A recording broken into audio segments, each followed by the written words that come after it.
Hi guys, come and join us for our day in a life on weekend.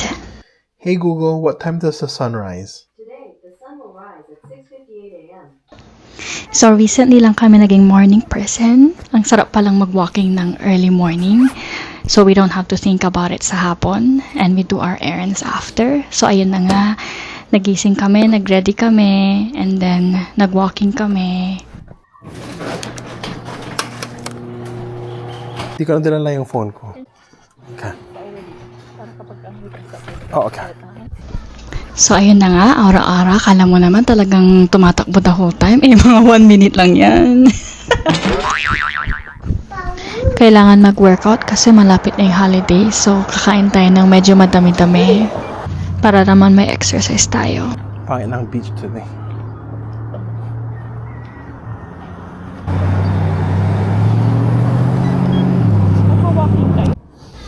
And then after namin nag-walking ng mga more than an hour, nagtanim-tanim kami ng mulberry na nabili namin sa upcountry. May bunga naman siya, pero hindi pa gaano karami.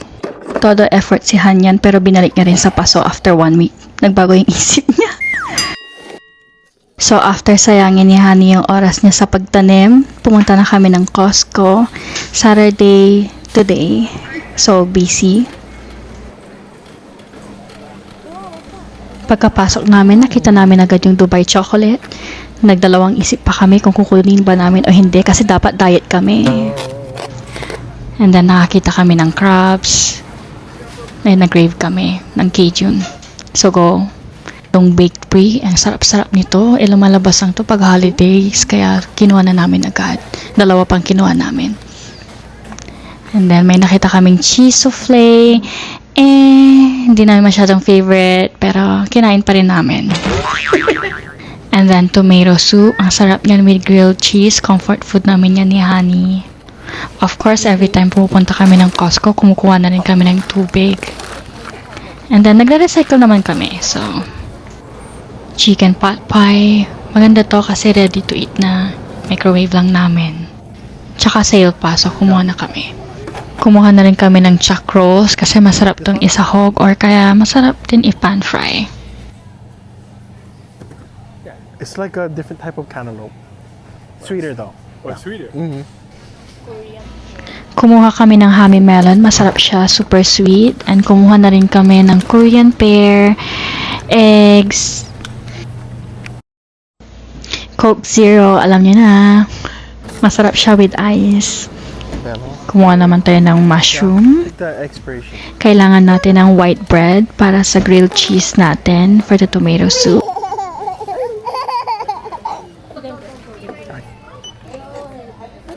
Let me know how this is. Oh, it's good. Good. Wow. And they always sell out fast, so we bought 2. I gotta buy this. What about this one? I haven't tried that Okay, yet. I'm gonna try too. Thank you for buying things I want to buy. Oh, I can't wait. Ayan si ate, tinatanong niya kung masarap ba yung mga kinuha namin kasi natatakam daw siya. Yes na yes, ate. Kaya nga binili namin, di ba? Kung hindi, babalik namin yan, char. Yan, i-load na natin sa sasakyan kasi meron pa tayong mga ibang pupuntahan. Di pa tayo tapos mag-grocery. Ito lang yung mga kailangan namin na nabibili sa Costco. So, let's go! After namin nag-Costco, nag-request si Ava ng donut. Kaya, napakain na rin ako. Siyempre, may temptation. Pero, mandungis-dungis ko pa. Parang sarap. Hayaan nyo na ako kung tawa ko ng tawa kasi talent ko talaga itong matawa sa sarili ko. Second stop, Seafood City naman tayo. Open, drop it. No, you're gonna go inside there. Ito yung Seafood City sa Maui. Bago-bago lang to. Hindi ko maalala kung 2 years ago pa siya nag-open. Is it yummy? May singkama sila, so kumuha na kami ng ilang piraso. Masarap siya with vinegar. Bakit? I don't think a lot. Like 1, 2, 3. Ang laki ng ampalaya nila, pero hindi siya bitter. Masarap siya. Kumuha naman kami ng onion tsaka ginger. Di mawawalang chips. Wala. Nakita namin yung bangos, so kumuha na rin kami. Pero mali pala yung nakuha namin, hindi siya marinated. Pero, tinimplahan ni Honey, masarap pa rin naman siya. Meron pala silang tender juicy na hotdog. So, kumuha na rin kami. And then, balik na naman tayo sa chips. Pancit Canton is on sale. So, of course, kukuha tayo. And then, corned beef. Yeah.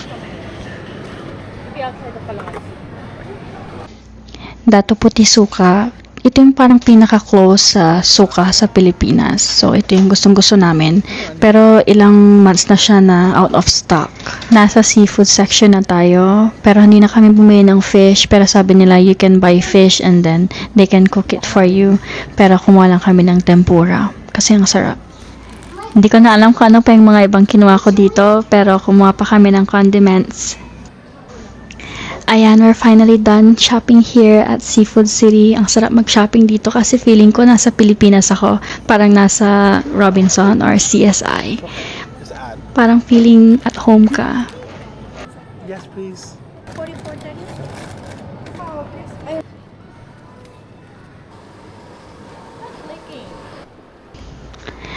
After Seafood City, nagpunta naman kami sa Walmart and Target. Pero hindi na namin na-record masyado this time kasi mainit na yung camera.